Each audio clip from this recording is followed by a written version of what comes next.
Music serves as a universal language that connects people on a profound, intangible level. But how do musicians do this? I'm Warren Buchholz, Jazz Brand Manager at WUSF, and I'm on a mission to find out.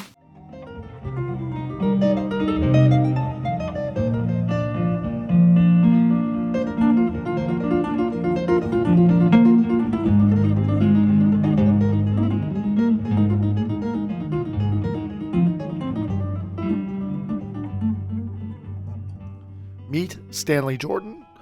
He's an American jazz guitarist noted for his playing technique, which involves tapping his fingers on the fretboard of the guitar with both hands. He's received 4 Grammy nominations and has released albums like his 1984 gold record, Magic Touch. And he's also collaborated with a slew of musicians from Quincy Jones to Kenny Rogers to Phil Lesh. Stanley is committed to music as an artistic, spiritual, and even health-promoting endeavor. He's performing his Stanley Plays the Dead show at the Palladium in St. Pete on October 31st. Find out more at mypalladium.org. I hope you enjoy my conversation with Stanley Jordan.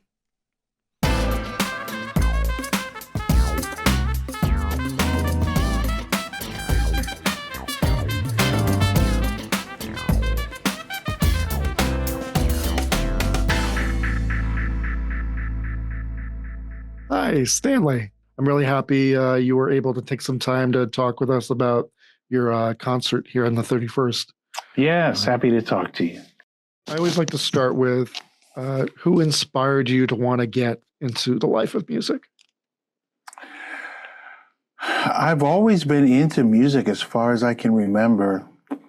My first instrument was piano, and I started taking lessons when I was 7. I remember composing at the piano when I was 5. My sister tells me that I was playing when I was 3, which I don't particularly remember, but she was a little bit older and she was taking piano lessons. We did have a piano in the home. And so my first experiences were just getting up and experimenting. It was just a kind of play. You know, and I'm glad that I started that way because it gave me an intuitive connection to music and a lifelong love that could never be squashed by, you know, punitive lessons and all of that kind of stuff. In fact, one of the things I do now, I do a lot of teaching.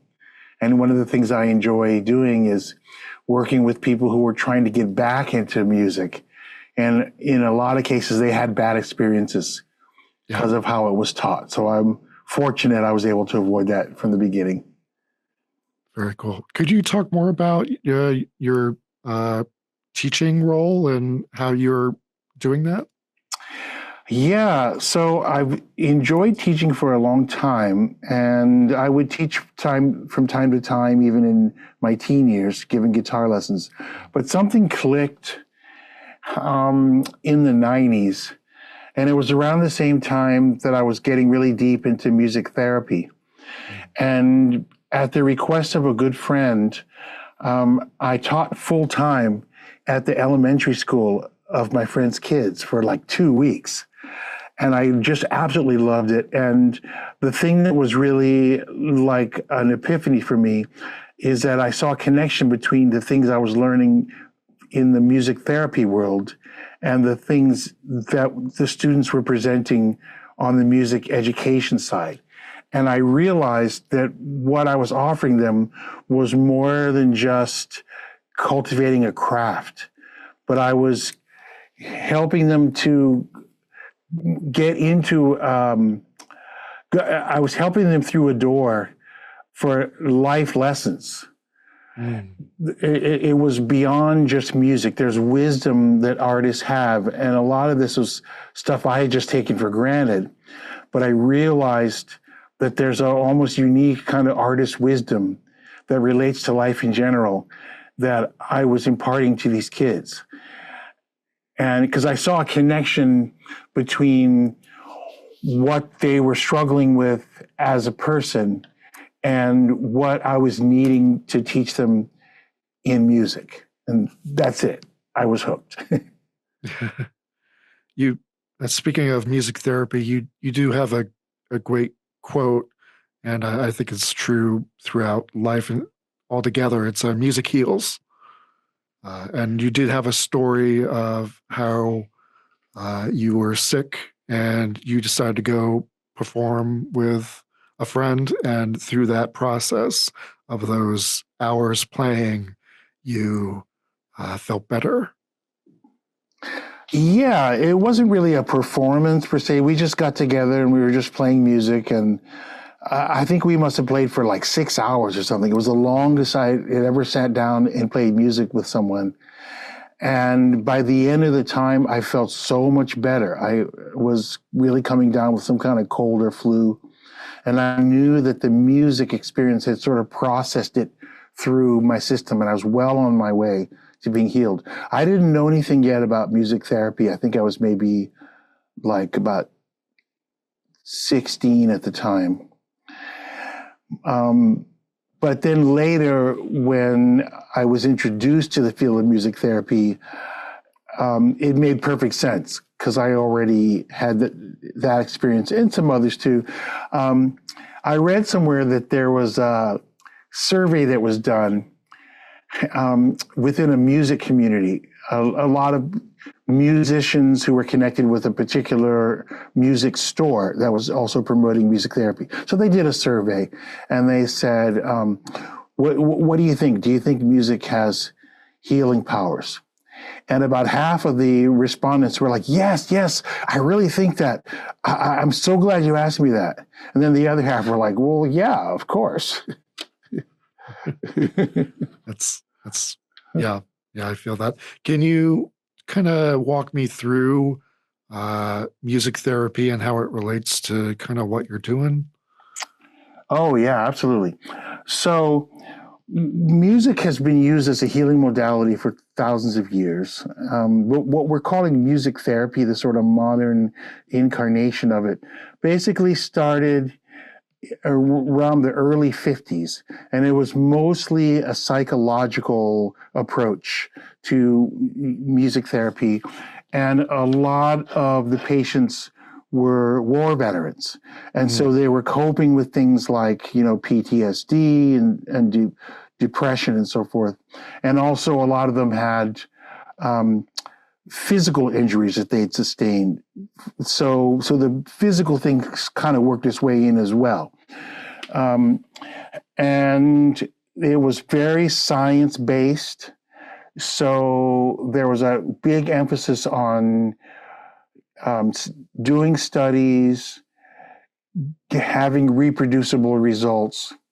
And it is a little bit tricky with music therapy because often it's not an exact process. There's a lot of intuitive decisions that are made by the music therapist based on what the patient is presenting. So it's a little bit hard to put it in a box like you could put, acetaminophen or something like that. And in fact, there's a really excellent book by Dr. Barbara Crow called Music and Soul Making. And she makes the point that the newer sciences like chaos theory, just complexity science in general, is a better fit for the scientific foundation for music therapy than the more traditional hard sciences. But be that as it may, there definitely were high quality studies that were done, and they showed that there were some great benefits. Okay, so let me just break down some of the benefits. Sure. So on a psychological level, music can be beneficial for creating order. We have a natural tendency to follow musical patterns. So if those patterns are linked to other ideas or other patterns or processes, it can facilitate our memory. And this is especially helpful for people with developmental delays who sometimes have difficulty remembering, routine tasks. We can write songs like Scott is tying his shoe right now, shoe right now, shoe right now, things like that. So we use this, this is all, I'm sure that's familiar to you already. We use music as part of the education process. And this gets at what I was saying too when I saw the connection with the education. Anyway, it can also be useful for reality orientation. For example, people who are coping with schizophrenia and other kinds of psychosis, who sometimes have a difficulty distinguishing between reality and what's in their head. Music can help to ground people in the moment. It promotes mindfulness, which can be helpful on many, many levels. Okay, then there's also the spiritual element of music, which can be healing, and that can be used for treating addictions and other compulsive and impulsive behaviors, because often we classify that as a spiritual malady because there's a sense of emptiness that would lead us to seeking fulfillment in some external source. So often people will turn to drugs or gambling or, whatever the behavior is, whereas music can sort of fill that hole. It gives a deep sense of satisfaction. And so people can use that as a sort of an anchor. The lyrics of songs can be really powerful as well. Lyrics can be used to validate somebody's experience. Sometimes people just need validation. It can also be used to redirect reorient someone's script in another direction. We talk about flipping the script. You could take a song, even a popular song that people already know, and then rewrite the lyrics or add another verse. Okay, this song speaks to where you're at now. Let's add another verse that says where you want your life to go. Okay, there's a lot of physical areas that can be helped by music. For example, singing or playing a wind instrument can be really helpful for respiratory disorders. Okay. And an interesting thing there is, let's suppose someone has asthma, for example. Yeah. So clearly those things can help to facilitate breathing. But there's another level of it too, because in many cases, there is an emotional component. So, for example, maybe there was a lot of conflict in the family and the child learned to hide under the covers and be really still and quiet to avoid, being targeted or just cowering in fear, and they learned to suspend their breathing and later developed asthma. So there's an emotional component in some cases. And the point is that music can also help the person process the emotions.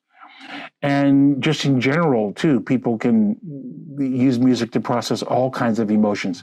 But I'm focusing on the physical. Let me get back to that. Yeah. Range of motion, like with arms, legs, and so forth. You could play drums.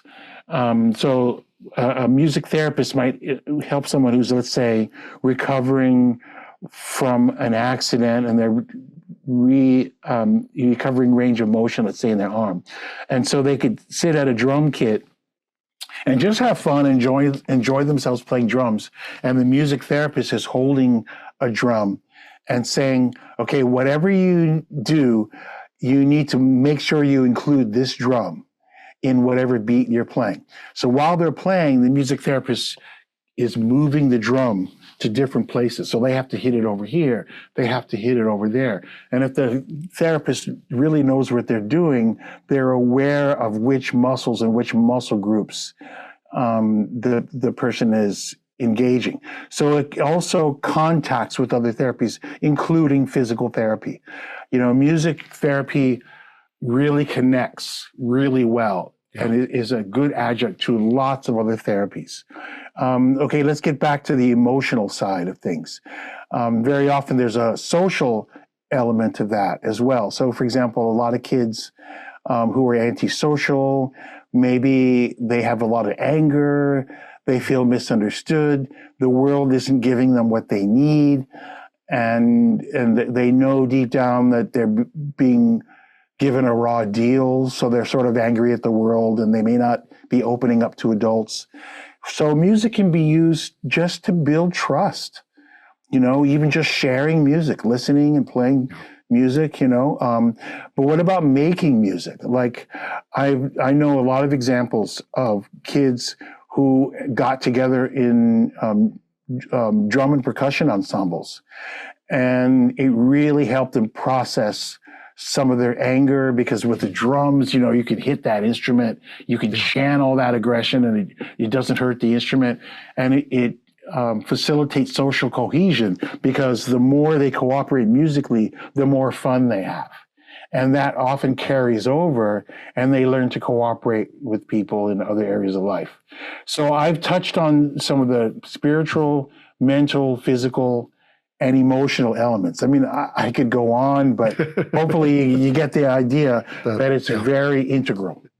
It definitely is. And a moment in my life that recently stood out for me. My mom passed recently, and oh, I'm sorry. She was going through dementia as well. And the final time I saw her, I played some of her favorite 80s songs. Oh. And there was that spark in her eye that lit up. And for those few moments, she was able to kind of grasp her reality and where she was and all that. And just that power that comes from music. And music can be so deep within us. The songs that we knew in the past, when we go back to those songs, not only does it give us that nostalgia and the endorphins from the enjoyment of it, but also we can recover some of the resources that we had. It's like getting our self back. There's an imprinting that music does that is very difficult to erase. So what you did was wonderful. I'm so glad she had that experience with you. Yeah, and it kind of enlightened me to how music can be helpful in other places. So I'm so happy to be able to speak with you about this topic, because it's been resonating with me lately. And about a few months ago, I spoke to an art therapist, and we're currently in the middle of arts funding being cut, and how that affects communities. And one way it's affecting us is all of our third spaces, whether it be a venue or a community space, they're going away.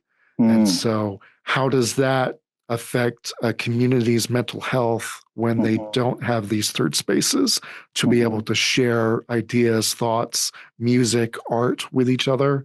Have you seen this? How do you feel about our reduction in these third spaces? Well, I feel very strongly about it. I mean, we have to figure out how to bring that back. Maybe we have to find another way to bring that back. I know that people are doing a lot of gatherings on the internet, and so there's certainly a lot of value in that. But there's nothing like that in-person, face-to-face connection. And so, yeah, I think we do have to find ways to bring that back. And I also think that we should look more to finding ways of using music as a means for social change. As a child growing up in the 60s and 70s, I saw how music was being used to spearhead social change. And a lot of the songs that were most meaningful to people were the songs that addressed those realities. And so I think that's a responsibility that we musicians have, that we're not stepping up as much as we could be, and I think should be. Need a jazz playlist that fits your mood? Discover our staff-curated Spotify playlists available at WUSFjazz.org or search for WUSF on Spotify. From Miles Davis to John Coltrane, WUSFjazz.org is your one-stop spot for all things jazz.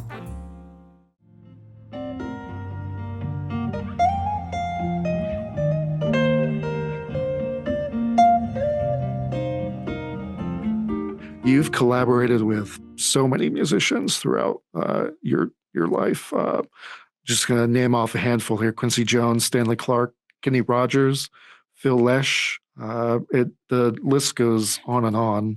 So You also had Kevin Eubanks with the album Duets, your friend's album. You recently put out Fusion. And so what's been the takeaway from collaborating with people? What stood out to you to be able to do all this? You know, I love working with people in any capacity, anything where you're getting together and doing something positive. Yeah. But music has a special power for this, you know, and just getting to know people I've admired through their music and finally meeting the person and getting to work with them and connecting with the spirit of the person. It validated so much to me. It made me understand why I liked their music in the first place, you know. And yeah. I mean, Kenny Rogers, I always liked his music, and I realized that he was a gentle spirit and someone who really loved people and really had just a genuine heart. And getting to meet him and work with him just confirmed that. And when I did the song with Kenny, the producer was the Beatles producer, George Martin. Oh, wow. Okay. And it was very interesting working with him too, because I got a chance to understand what the magic was about in the studio with those Beatles recording sessions. Yeah. So, for example, they had this track, and they had a reference guitar, and before I got there, and they said, "Oh, we're probably going to delete that, but this is just a reference track." But I said, "Well, I want to make it so you don't have to delete that track," and so I made sure that my part was compatible with the reference guitar, and it took me a little bit of study to get into that part and really kind of break down what the other guitarist was doing. And I said, "Would you mind if I take some time and really study that other part?" And George said, "Oh, no problem, take your time." So I'm sitting here like in the classroom, you know, analyzing this part and writing out a counterpoint and working out how to improvise in the counterpart part. And George Martin is in the courtyard shooting basketball hoops. and it's like every time that basketball hit the ground, that sound of that basketball was validation for me that it was okay what I was doing, and that I needed to go deeper and that all was well in the world, you know. Yeah. And it's so subtle, but it's like he sort of gave me the permission structure to follow my intuition as an artist. Mm. And I have to say that track that I played on the Kenny Rogers song, Morning Desire, which was the #1 country song of '86, by the way. Oh, wow. To me, that track stands up to any of the solos on my albums. So he definitely did something right there. It is interesting to see how close tangential jazz is to country, since they basically started from the same roots of gospel and slave music back during the Civil War and stuff. And so it's made me appreciate country a lot more, recognizing the parallels it's had to jazz. You know, I had an insight a couple of months ago. I don't know why it took me so long for this to hit me. But typically, like, so you know how, I don't know what your knowledge or theory is, but like in music, we have the relative major, relative minor relationship. So like C major and A minor, for example. And so here was the insight that I had, that like typically, like in the South, and if you listen to like the black musicians playing blues, which was more in a minor key, and you had the white musicians doing more like bluegrass and like country blues, which was more often in major keys, but it was the relative major of that same minor. So it's actually the same notes. It's just the relative major, relative minor relationship. And I don't know why it took me so many decades for that to hit me.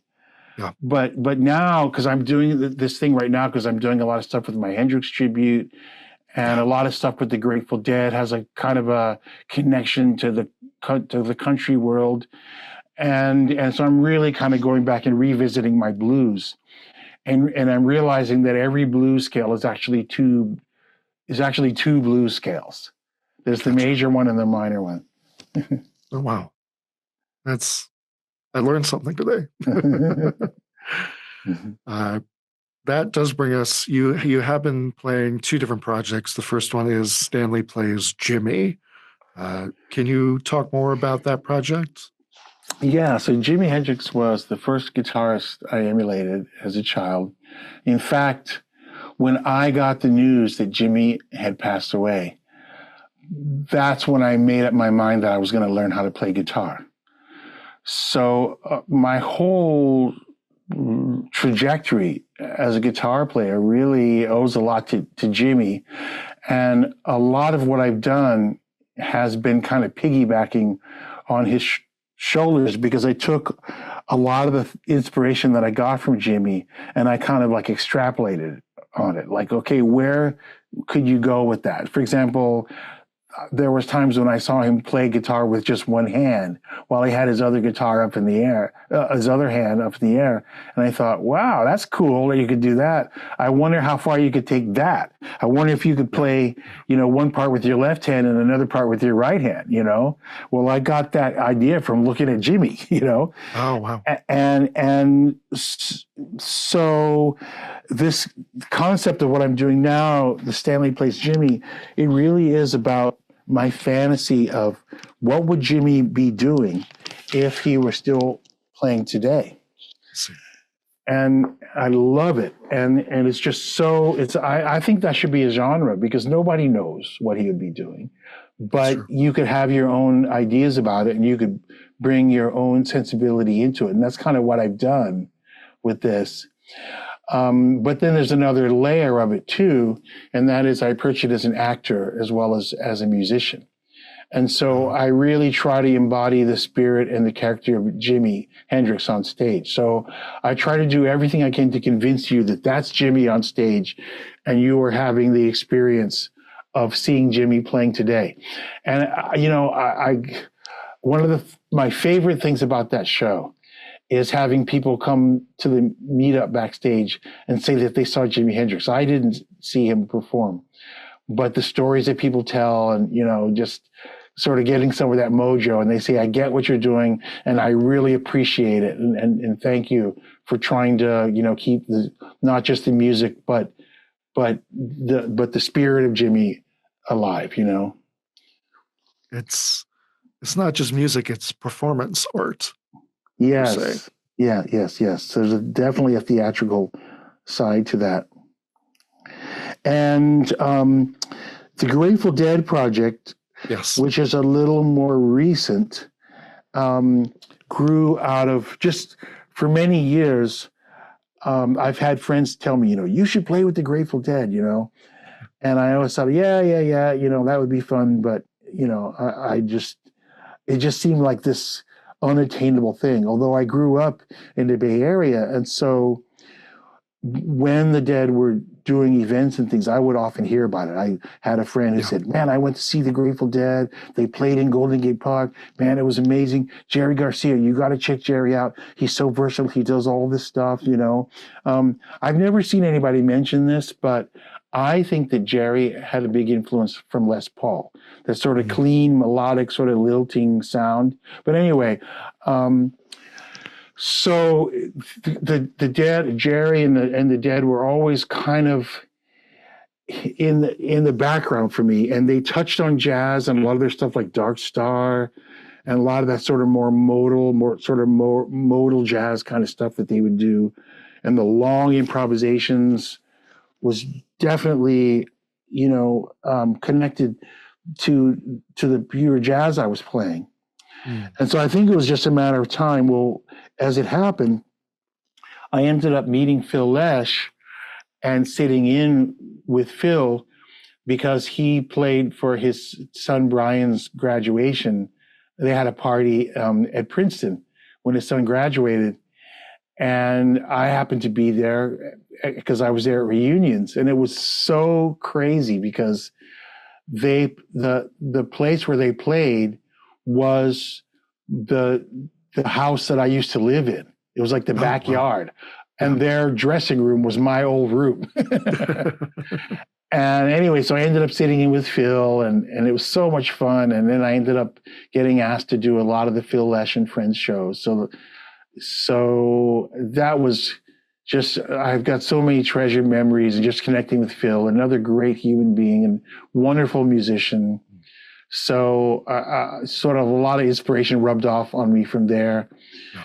And so then I just little by little started including some of his songs in my own concerts. And then I just decided to go ahead and do like the full, Grateful Dead tribute. We've been getting a great response to that. It's sort of like the tribe around the Dead is looking for tributaries, and so some of the Grateful Dead audience has found us as a worthy tributary, and I feel really honored about that. Do you have a favorite moment from the show? Wow. Okay, one of my favorite songs is Stella Blue. Stella Blue. Yeah. Our guitarist, he mostly plays keyboard in the band. He also plays guitar. Jesse Hyatt, he sings it. And there's something about that song in particular, the chords of that song, the bluesy chords, the jazzy chord changes. Yeah. For me, it just really speaks to me. And I think Dark Star is another one of my favorites to do. It's very open. Oh, we feature Kenwood. We do the other one. And we feature Kenwood Denard in that. And Kenwood and I, we just bust into some like serious straight ahead jazz. There's a point where like he's Elvin Jones and I'm John Coltrane, and we just go nuts. That's cool. It totally fits. All right. Very cool. And this show is October 31st at the Palladium here in St. Pete. Yes. What can audiences expect? I know we kind of went into the show, but what can they expect? So I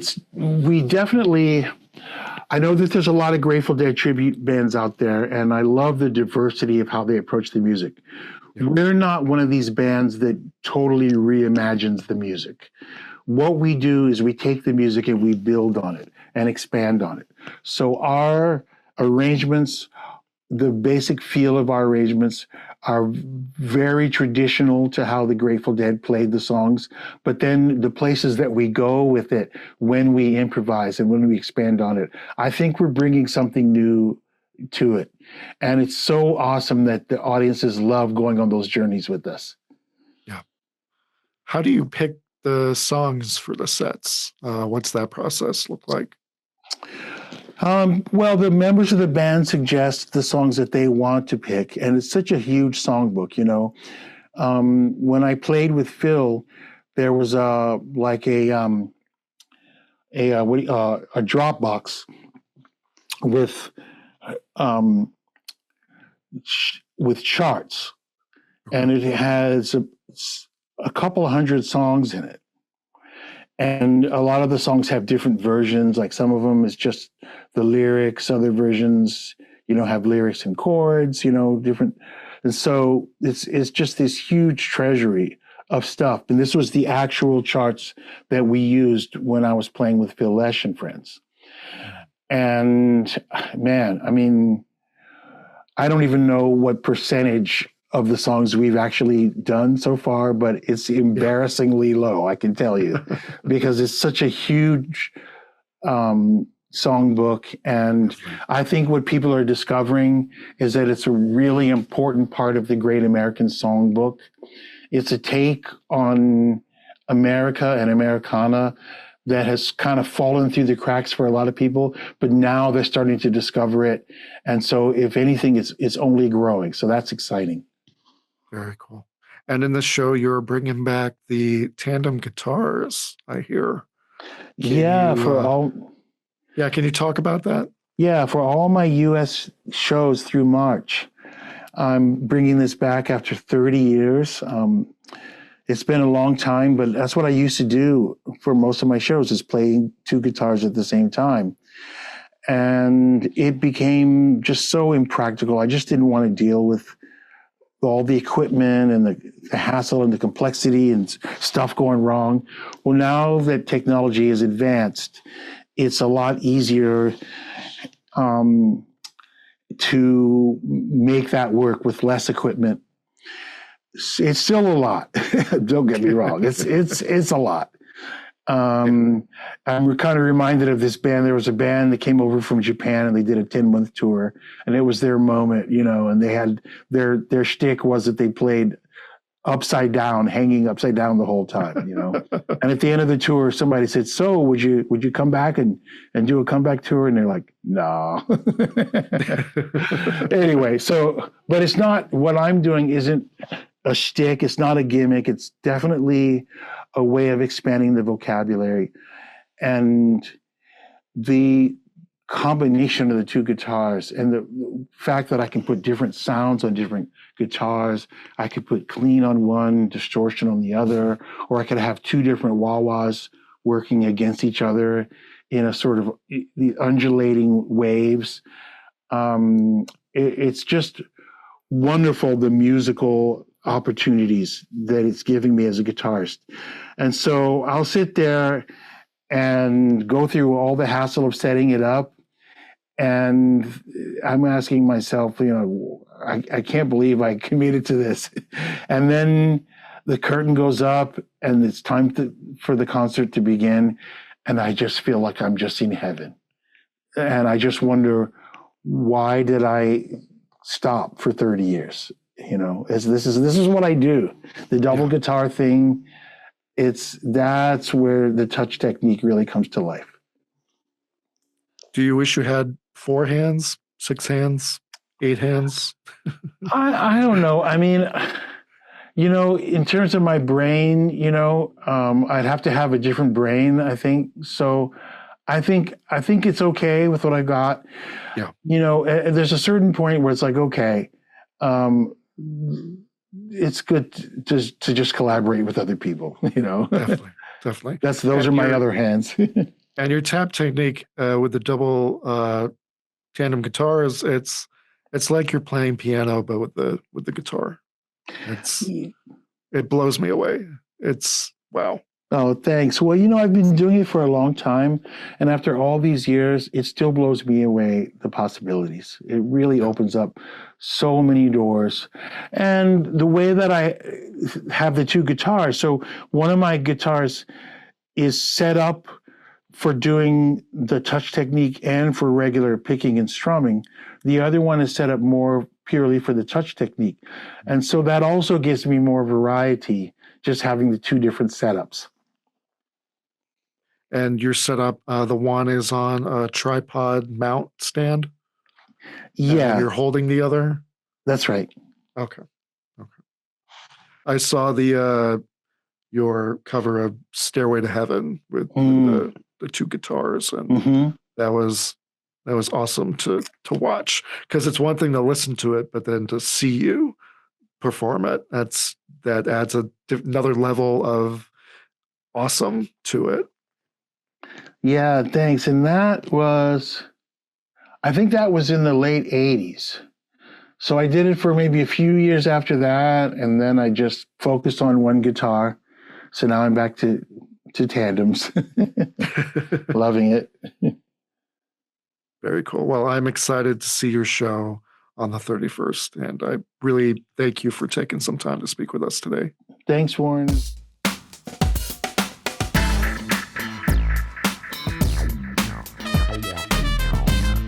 Today's audio was recorded over Zoom and edited by Scott Wackler. Production assistance by Adam Darbyshire, Galen Ross, and Lorenza Romero. I'm Warren Buckles, host. Studio Sessions is a product of WUSF and is sponsored by Community Foundation Tampa Bay, the Gobea Foundation, with support from the Palladium and from you. Thank you for your support. Learn more about jazz and Arts Axis Florida by visiting our website at wusfjazz.org. Copyright 2025, WUSF.